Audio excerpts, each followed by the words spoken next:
Hey everybody, Eagle Run 23 here. You guys ever try to do one thing and then you end up not being able to do anything?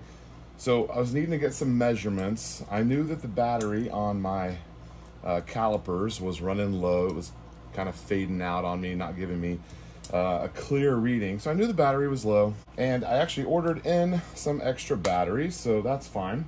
So then I grab one of these little knives that I just keep on my desk and cut boxes and all sorts of stuff, and I'm trying to cut this battery out, and this thing is so dull. So I grab another one and it won't really get in there either. And so now I got 3 pocket knives out. None of them are sharp. All I want to do is change the battery in this. So we're going to do a side project. So we have just a 2-sided easy stone here. This is the this is not a wet stone. This one's made to be used with oil. So we'll throw a little bit of Ballistol on there.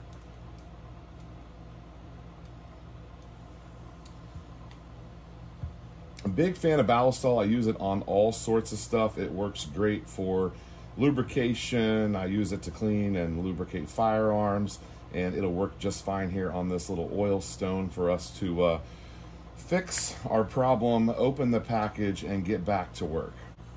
So don't overthink your knife sharpening. You really can't mess it up too bad. And so a couple principles you just want to follow. The Japanese sharpen forward and backwards.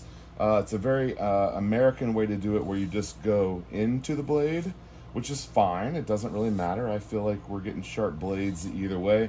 You're removing metal from a piece of steel with a stone. It's going to get sharp. Over the years, my technique has kind of changed to where I kind of like the Japanese back and forth style. I find it does remove material a little bit quicker.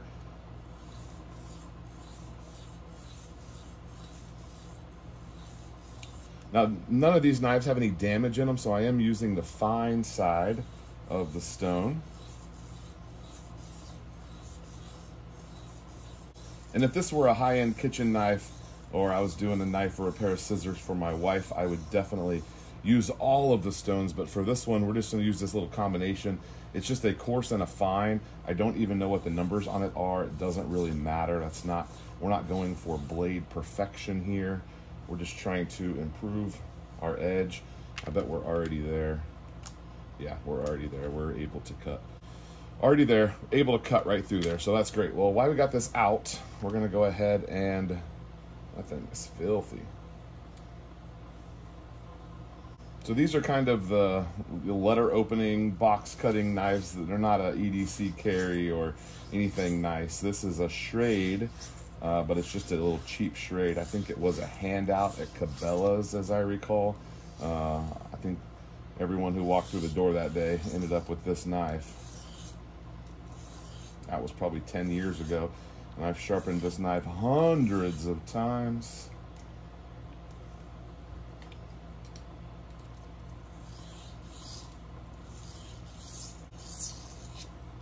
So I am working with a little bit steeper of an angle, given that this is a utility knife and not a fine kitchen knife.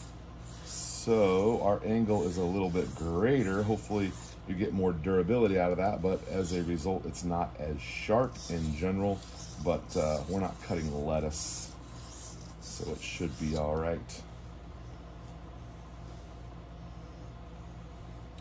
As a side effect, the Ballistol does a great job of cleaning and even protecting that knife while we're sharpening. So let's see if you're sharp enough to get in there. Oh yeah, see, this one's already in good shape. We've successfully retrieved our battery out of this terrible packaging. We got one more knife set in here. Let's go ahead and do this one up. Now, this is a nice knife, another Schrade. I do tend to have quite a few Schrades. Maybe it's the price of them, but here's another one. This was an EDC knife, and it doesn't really have a job right now. It kind of just sits in a drawer, but I do like this knife. It is 8 or 10 years old.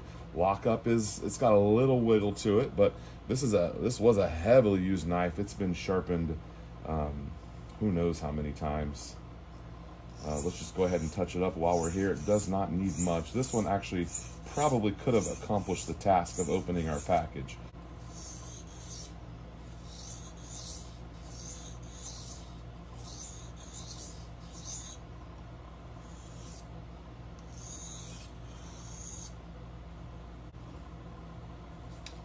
Kind of like using the Ballistol on there.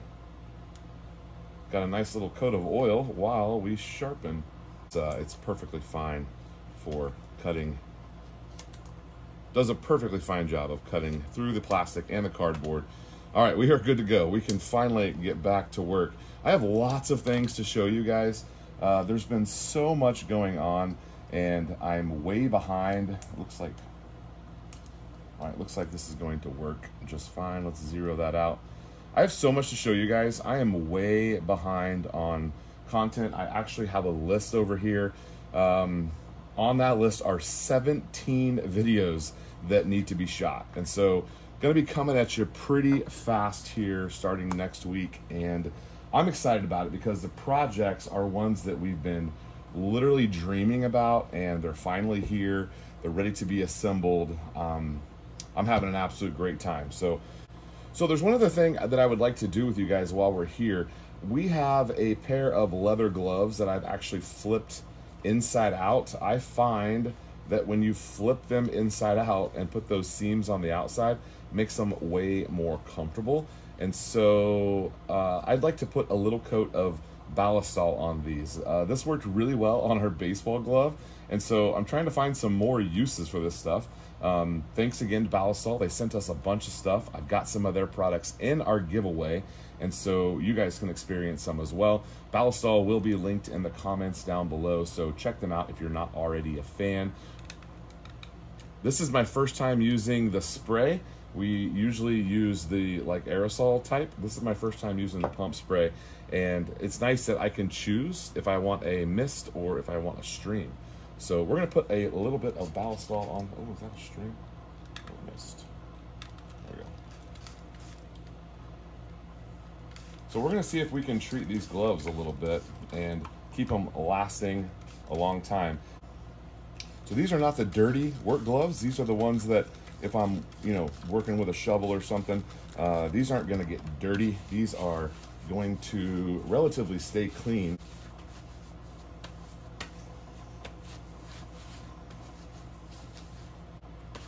All right, little shot of Ballistol on these, and they're feeling really good. Give that a shot. Try turning your gloves inside out. They are way more comfortable on the inside. I don't find that the seams bother me on the outside. They're just way more comfortable on the inside. You can even fold this over here. You've got the soft side of the leather against your hands, which feels great. And you can put your name on these. Wrangler Star even puts a grommet on these so he can clip them to his bag. But I do like these. They're several years old. I use them all the time. And let's see if a little bit of oil helps keep them soft and going strong. All right, Eagle Run 2-3. We'll see you next time. Thanks for watching.